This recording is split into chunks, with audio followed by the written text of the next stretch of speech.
Hi everybody, this is Alan Ellman, the Blue Collar Investor, with today's covered call writing question of the day. And today's question comes from John. Alan, I had the opportunity to utilize your premium report for the first time last Monday, August 18th. I purchased 100 shares of CAVM and sold one option on that stock. On Friday, I bought back the option and sold the stock.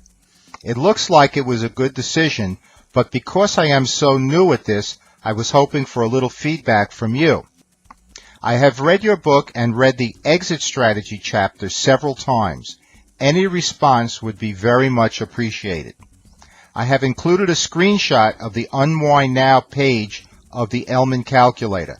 My numbers have the commissions built into them. Well, John, sounds like you made a great trade. Let's evaluate that and make some sense of it and see whether or not it paid to close both the short option and the long stock positions mid-contract. All right, in order to do that, let's first, for everybody out there, review John's trade. He purchased 100 shares of CAVM at $52.35 a share, as was reported on our premium stock list. Now, his investment, therefore, was $52.35, $5,235. He then sold the out-of-the-money 55 call and generated a premium of $94 per contract. Price of the stock went up, and John closed his position. It cost him, and these statistics you'll see in a moment from the screenshot that John sent of the Unwind Now tab of the Ellman Calculator, but suffice it to say that these numbers will appear in the next screenshot. So he bought back the call for $2.69, or $269 for the one contract. He then sold the shares for $5,570. So the price of the stock went from $52.35 when he purchased it to $55.70 when he closed his position. Question is, was unwinding a good strategy? So let's have a look at the screenshot that John sent along with his question, and then we're going to make some sense of this. So in the screenshot, you could see towards the top, it says option closeout on the left side, and then if you look at the column on the right, you'll see that the cost to close was $269. That's what the option buyback cost him for the one contract. And he originally generated $94 on the sale of the original option. So his net option debit cost was $175. That's how much he lost on the option side. Now, once the option obligation was removed, his shares were no longer worth just at the strike price of $55, but the current market value of $55.70. So he actually went up $70 on the stock side. So he sold his shares for $55.70. They cost $52.35. So he had a credit on the stock side of $3.35. So if we deduct the option debit of $175 from the stock credit of $3.35, we have a net credit of $160, which represents a 3.10% return in a couple days. So, John, real good. Nice going. But still, we have that burning question. Did it make sense to close the position mid-contract? That was your question. That's what we have to assess. So at the very bottom, and by the way, that 3.1% annualized out to 189% because it was only in a couple days. So it was a fabulous trade, no question about it.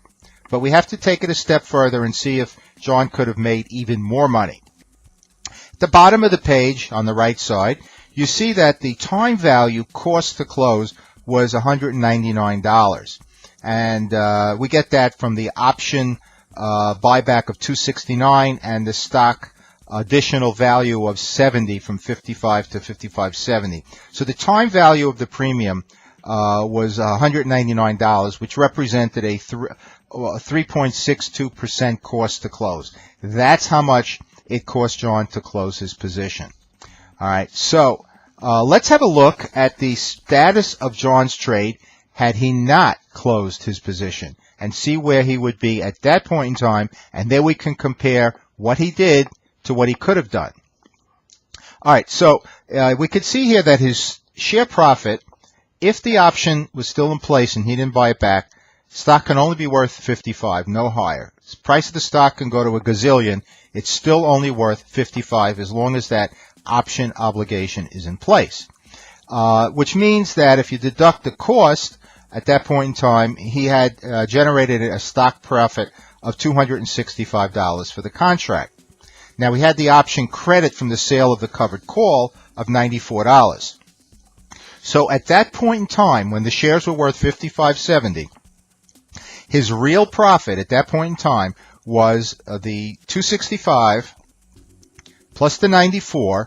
That's $359 on a cost basis of $52.35. That works out to a fabulous 6.8% 1 month return.